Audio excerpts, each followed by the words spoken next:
że rzeczywiście dzisiaj jest tak, że jeszcze cały szereg państw nie wydaje 2% na obronność i bardzo liczę na to, że ta propozycja właśnie spowoduje zwiększenie ciśnienia na te państwa, żeby rzeczywiście jak najszybciej ten poziom wydatków obronnych podniosły, tak żeby nie było więcej takich rozmów, jak niedawno prowadziliśmy, gdzie mówimy, trzeba dzisiaj pomóc Ukrainie, trzeba wysłać amunicję na Ukrainę, a przywódcy rozkładają ręce i mówią, no tak, ale my nie mamy amunicji, no tak, ale my nie mamy produkcji, no tak, ale my nie jesteśmy w stanie wykonać pewnych naszych zobowiązań, które podjęliśmy na kolejnych szczytach NATO, bo dzisiaj nie mamy zasobów. At the same time, the European Commission distributed funds for arms contracts, and the division well defines the real distribution of forces within the European Union. Germany and France received the lion's share of this budget. In total, that's about 70% of the funds. Poland received from this budget 0.41%, less than 0.5%. In absolute numbers, this amounts to about 2.1 million euros out of 500 million that were available for distribution. Regardless of what ministers from Polish government of Donald Tusk will claim, trying to shift the blame for this defeat onto their predecessors from PIS party that they don't like, it clearly shows what the real political strength of Poland looks like in confrontation with the political tandem of Paris and Berlin. It's worth noting on this occasion how much money for armaments President Andrzej Duda brought to Poland from the USA on the same day, on Friday. As a result of talks that President Duda and earlier the Law and Justice government conducted with Americans, the result of these talks is granting Poland a credit line of $2 billion, lightly counting 1,000 times more than Tusk received in Berlin from Scholz and Macron. It's also worth mentioning that the credit line for purchasing this armament means the most modern attack helicopters Apache and the most modern tanks in the world, which are Abrams. Słyszeliśmy to, co było dla nas najważniejsze, czyli że jest zgoda na sprzedaż śmigłowców Apache dla Polski, że jest wsparcie amerykańskie w postaci $2 miliardów w tym zakupie. To są dla nas najważniejsze informacje, że mamy zgodę na zakup kolejnych bardzo ważnych elementów wzmacniających bezpieczeństwo militarne Polski. Mówimy choćby o JASM-ach, więc to są informacje dla naszego bezpieczeństwa absolutnie kluczowe, jeżeli chodzi o nowoczesne środki obrony i to jest dzisiaj najważniejsze, bo my przyjechaliśmy tutaj w sprawach bezpieczeństwa Rzeczypospolitej. To jest dla nas sprawa absolutnie podstawowa. Natomiast oczywiście, że elementem tego bezpieczeństwa jest to, by agresja rosyjska została na Ukrainie zatrzymana, by ta agresja nie poszła dalej. However, the most important conclusion for us, Poles and other nations in Central Europe, boils down to the simple fact. European leaders from Paris and Berlin have at best a pat on the back ready for the Polish Prime Minister at a press conference after decisions are made. Because the only value the Polish Prime Minister has for them is the ability to hinder the building of an American-Polish agreement, alliance. Tusk is only needed for this, as German media wrote, he is easy to cultivate and will subordinate himself to the stronger for personal career promises, just as he did during the Berlin-ordered reset policy he led when he was prime minister for the first time, which opened the door for him to be a president of the European Union with Angela Merkel's blessing. The consequences of such a state of affairs for our security in the region could be dire. Poland must rely on itself and purchase arms from trusted partners with whom we share strategic interests. And unlike Germany or France, the USA is interested in containing Russian imperialism and needs partners for this: Poland, Ukraine, Baltic states, Romania, Czech Republic. Our historical and geopolitical experiences show that when push comes to shove, the weapons, shells, and jet fighters purchased from France in August, just before the Second World War started in 1939, even loaded onto Polish ships in French ports somehow didn't arrive in our ports to this day. In a way, we here in Central Europe still wait for them to be delivered. Those kind of lessons from a history should be taught. And that's what we are going to talk about on my show. My name is Michał Rachoń. This is Rack-Rack-On.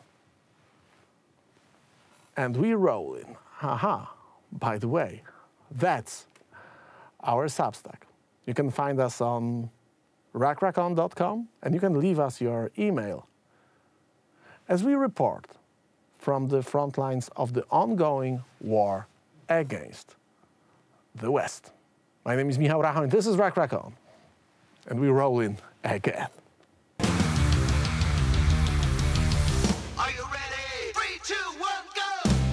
Well, we haven't been here for a while because of our traveling to the other side of the Atlantic Ocean. However, things are going on still on this side of the ocean, as we discussed in our first segment of this program. Joe Lindsley is again on Monday on Rack-Rack-On. Joe, great to see you again. Well, looks like Emmanuel Macron is projecting his political ideas, and it got something to do with the future of Ukraine. Your take on what we have found out over the span of the last few days? Yeah, Michał, hello from Kharkiv, 30 miles from Russia, a place where at any moment missiles could hit, but still it's a place where you see the possibility of victory, because the city is really, every time I come here, it's coming back to life more and more and more. And I think when I when I watched and read the transcript of Macron's interview from last Thursday, you see someone who now believes in the possibility of victory. And we really see character development. If the Elysee Palace the preceding week had released video of a phone call between Zelensky and Macron that first terrifying, confusing day of the full-scale invasion. And if you look at Macron's actions and behavior, especially those first months of the big invasion, he seemed to be scared. He was calling for negotiation. He even mentioned that maybe Crimea, could be given to Russia. And you see a different Macron in that interview on Thursday. And we see character development, just as we've seen with Zelensky, and as I've seen with everyone around me here in the war, someone who has found a new level of courage in saying that we can actually fix this. And the three notable things that he said not only that Russia must lose, but that losing for Russia and winning for Ukraine must include the fact that Crimea returns to Ukraine. He said this is essential. He also said there are too many limits in our vocabulary. He said, we said 2 years ago we would never send tanks. We did. 2 years ago we said we would never send medium-range missiles. We did. And each time he's pushing this idea that the West should be drawing red lines for Russia and not listening to Russia's red lines. And then I think the most profound thing that he said was a moment of confidence and creating the strategic ambiguity in the face of Russia. He reminded, I think in many ways he was speaking directly to the French people, but he said, we should above all feel protected because we are a nuclear power. We are ready. We have a doctrine. And this is, yes, indeed, the West has nukes, and we don't have to sit in fear of Russia always making these threats. And as a sign of how powerful Macron's words were, words must be followed by actions, but he's put himself in a corner in the sense that he needs to follow this with actions because his words were so clear and so tough. And it actually, people were happy. They were saying Vive la France throughout Ukraine. It really had an impact. But then if you look at Russian propaganda, Russian propaganda has been going nuts over Macron, even to the fact, to the level of Candace Owens in the United States released a 20-minute video with bizarre allegations against Macron's wife. And so we see the propaganda is ready to pounce.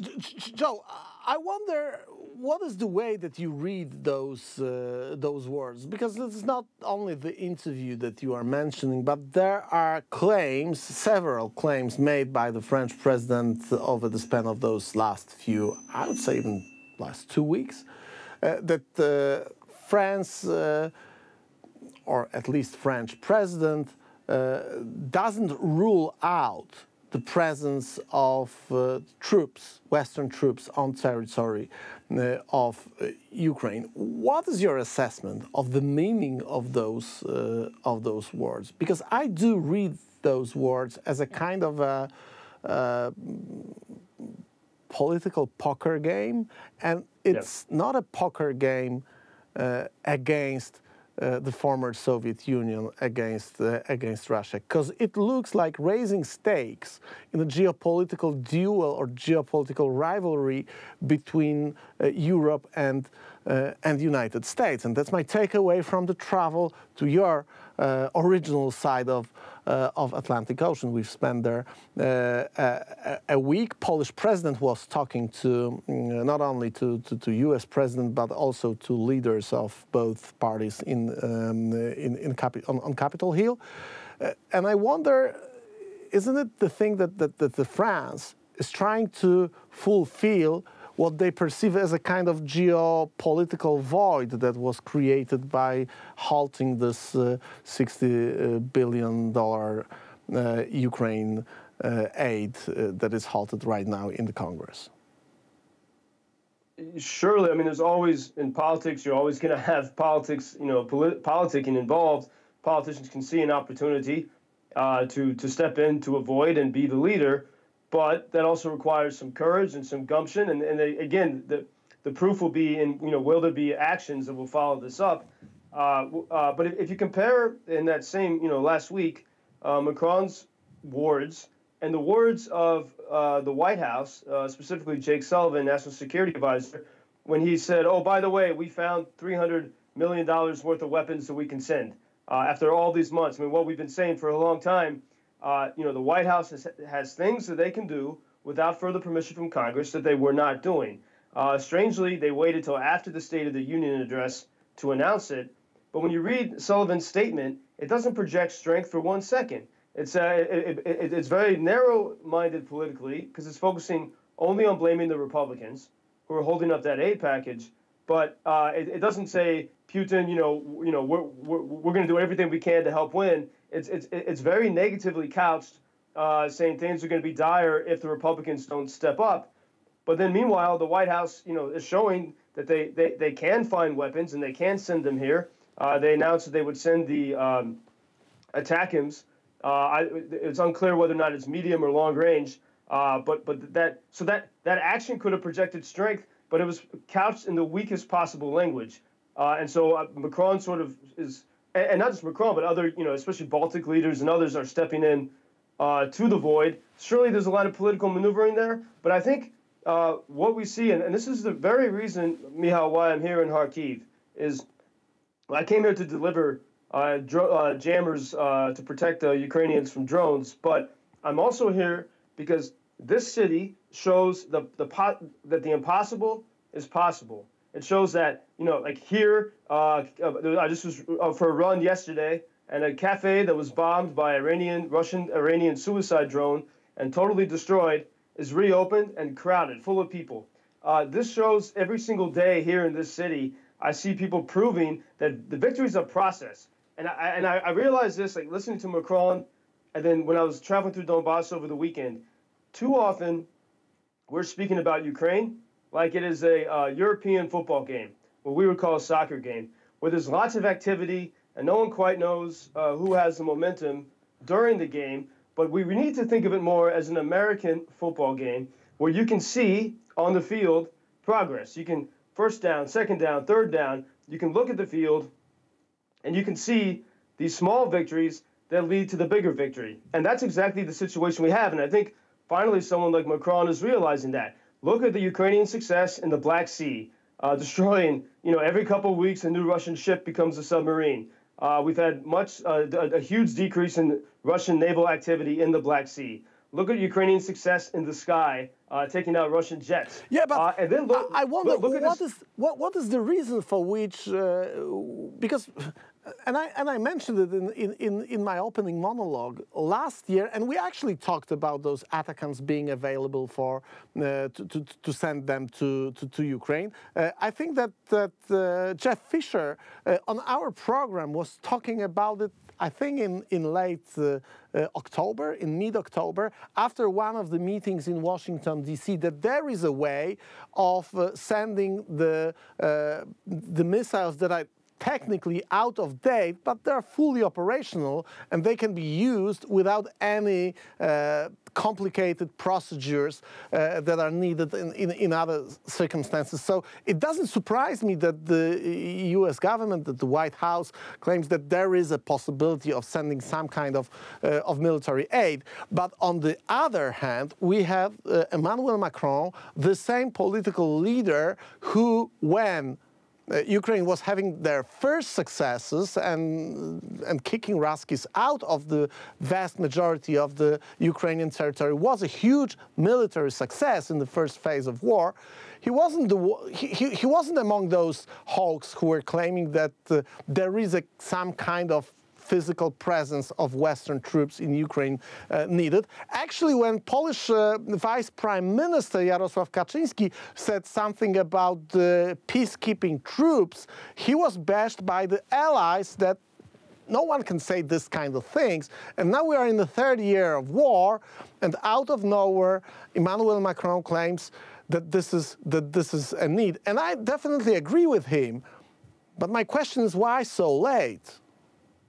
Well, I think, we could dwell on why so late, but I think we're in a phase now where, it's a combination of people realizing that Russia, we have 2 years of evidence of how evil and sick Russia is. For example, hours after Macron's interview, they sent 2 missiles. The Russians sent 2 missiles to the city of Odessa, and the second missile was timed for right when the rescue workers arrived. And so we have all this evidence. But then I think that the key thing is that it's not enough to see Russian atrocities. You have to see that, whoa, this could work. And for too long, we had this idea of victory like the end of the game, or the national championship. And how do you get there? It seemed impossible. We can make tiny little gains, but it just how do we define it? Breakup of Russian Federation, return of Crimea. And when you think like that, you get overwhelmed. It's like you're trying to go up a mountain and you lose your footing. And so what I've seen a shift, and I think Ukrainians have helped show that this is possible by this methodical, week-by-week destruction of Russian ships and of Russian planes, and by Russia's second annual failed winter offensive. This winter was so much better in Ukraine than Joe, except you, probably no one is talking about the failed Russian winter offensive. Yeah, there's not many talking about it, but I keep insisting on it, but certainly more and more people are aware of it, and it's a fact that things are better than they were in many ways. Now it's still terrible at the front. In fact, I was in Kramatorsk and other places over the weekend, and when I talked to the guys there, the Russians are. People told me that Russians are attacking with chemical drones. So drones are dropping chemicals. I know people who've gotten sick from that. And the Ukrainians do not have enough ammunition. This is why it is encouraging, as we see this awakening in Europe. The president of Czech Republic, the Czechs they said they have 800,000 rounds of artillery ammunition they can get here. And then with additional funding, maybe 700,000 more. So we're starting to see, once people start to see that, step by step, that we can get these small victories, I think that it starts to open things up and to make people believe again in the possibility. The first year of the full-scale war, the support for Ukraine was driven by pity and sympathy, saying this is awful and we have to stop it. But then I think people got a bit broken by it and said, either bored or broken. They said, this is so awful, how can we possibly stop it? Or simply they tuned out. But now the key is, and this is what we're starting to see that is actually working, is if Ukraine can say, look, step by step, we can prove that we can turn this around. it's a hell of a fight, but we've got a lot of positive things to say. And again, that's why I'm here in this city. If you were anyone who was starting to feel weak about Ukraine and to be scared of Russia, come to this city. And it's scary when you first, get off the train. You get a sick feeling in your gut knowing at any moment a missile could strike. But then when you see traffic and places reopening and new businesses starting and kids playing in the park and people cheerfully going on with their lives, you see that this is 30 miles from Russia. This city is largely unprotected. No air defense like Kyiv has. And yet it is full of life and defiance. Okay, Joe, I wonder, because as we speak about the proximity of the Russian border, last week was also a series, we witnessed or we've heard about a series of events that we remember from the previous phases of wars, another incursions on the territory of Russia, another attempts of attacking Russia on Russian territory. Those things were happening as Vladimir Putler was preparing for election, which made him, what a surprise, a president of this criminal state for another term. What do you make of those incursions and informations about wartime activities on the territory of Russia? Well, it's hard to get good information on what exactly has happened. We did have some good evidence that, FSB, Russian intel office was attacked in the border villages. Russians did flee, and you did see the Freedom for Russia Legion flag within the Russian Federation. This happened about a year ago. It was last May. A similar incursion. Nothing came of it. So perhaps it was, just a way to poke the bear to test things. But I know that, what those guys are doing, that was pretty public, but there's always attempts to do that. This is something they're always working on, and it does reveal Russian weaknesses, on those borders, and maybe, there's some hope, and some experts say that the Russians would have to move troops away from places like Kupiansk and down in Donbass and move them up to the north. But maybe all this is just while Ukraine has to, in the same way that Macron was ambiguous about whether or not he would send troops. You have to keep your enemy guessing and find the weak spots and keep poking while you're waiting to get long-range weapons where you can actually attack the basis from which Russia launches its attacks upon Ukraine, and then to make the people in that region, this gets so misreported. The headline at the BBC after this incursion, is focused on, war now. It misses the fact that Russian cities and villages near the border have not experienced war for these 2 years. They might have heard distant sounds, but they have, and I don't think a lot of people realize this. Ukrainian cities are bombed and shelled every night and every day, and the Russians, a kilometer away across the border, are fine and safe. Know nothing about except for this past weekend.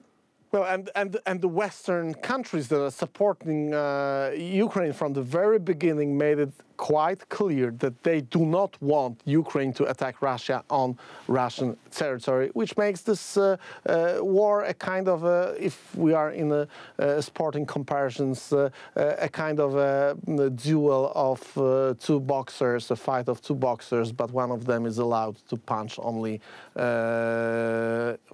for example, with his one hand.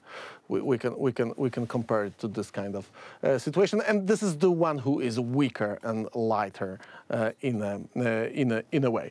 Joe, we got about 1 minute, so brief report on fundraising. What our viewers can do to support Ukraine fighting against Russian aggression, helping your organization. Well, our team, Ukrainian Freedom News, we just delivered a batch of drone jamming backpacks, incredible technology made here in Ukraine. We had generous American supporters paid for this, and one soldier wears the backpack, and it can protect about a dozen guys from incoming Russian FPV drones. Each one is about $2,500, but they last long. They protect the guys. And we really realize it's one of the, while, anyone who cares about Ukraine, while pushing for Washington to approve long-range weapons. So it's not just the Republicans. Get the Republicans to agree to funding for the government in Ukraine to keep it going. Get the Democrats to agree to send long-range weapons. But meanwhile, regular people around America can send money. We welcome donations at UkrainianFreedomNews.com. And we are focused now on buying drone jamming backpacks to protect Ukrainians while they're doing their work, search and rescue, evacuation, and pushing back against the Russians. I ran into a friend in Donbass. It's amazing how you run into people in the war who's a Ukrainian warrior. He previously was a chef, and he said, artillery and gunfire, they don't bother me. We know how to I can react to that. I can fight back against that. But the thing that terrifies me are the FPV drones, because once that is locked on you, it's not a good situation. And that's why the more we can get, and there's a lot of people around Ukraine working on this, but getting these drone jammers to Ukrainians, it saves lives and it lets them do their work without getting attacked by these Russian FPV drones. So UkrainianFreedomNews.com, and I hope in 2 weeks to be able to do another delivery of these backpacks. So we are keeping our fingers crossed. Our viewers proved many times over the span of those almost 3 years or 2 years and months of this war that they can support the real effort of fighting Ruskies and kicking them out of territory of sovereign country, sovereign state of Ukraine. And Joe is the man who helps in providing this aid over there right now from the city 30 kilometers from the border of Russia. Joe, thank you very much. We see each other next week. Stay safe. Michał, dziękuję. Thank you. Ladies and gentlemen, you can leave us your email here on our website, rakrakon.com. We try to send you reports on the most important events of the war, the ongoing war against the West that we report on this program. So, see you tomorrow. Stay safe. Ciao, ciao. Bye.